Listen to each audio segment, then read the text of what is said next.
أعوذ بالله من الشيطان الرجيم.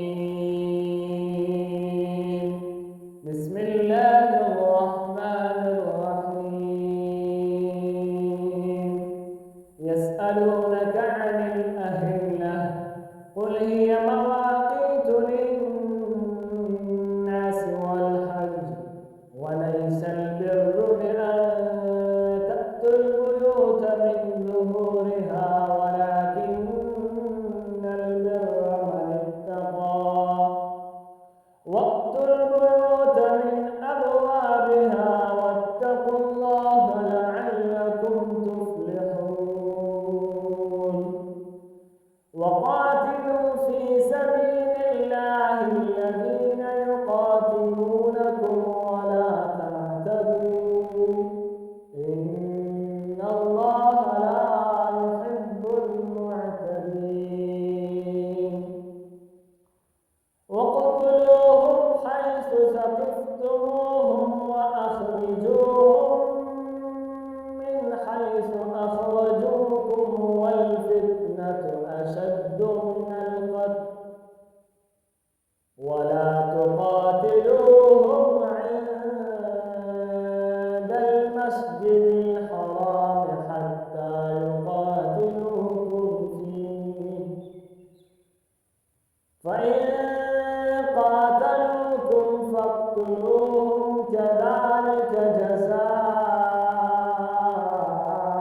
الكافرين. فإن انتهوا فإن الله غفور رحيم. وقاتلوهم حتى لا تكون فتنة ويكون الدين لله فإن انتهوا فلا عدوان إلا على الظالمين. الشهر الحرام بالشهر الحرام والحرمات قصاص فمن اعتدى عليكم فاعتدوا عليه بمثل ما اعتدى عليكم واتقوا الله واعلموا أن الله مع المتقين. وأنفقوا في سبيل الله ولا تلقوا بأيديكم إلى التهلكة وأحسنوا إن الله يحب المحسنين.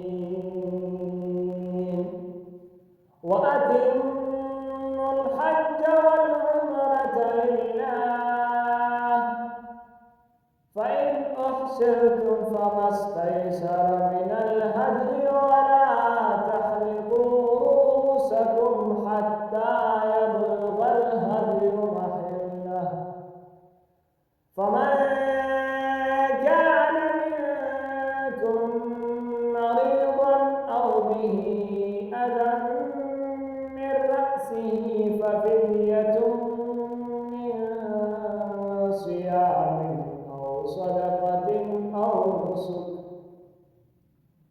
فإذا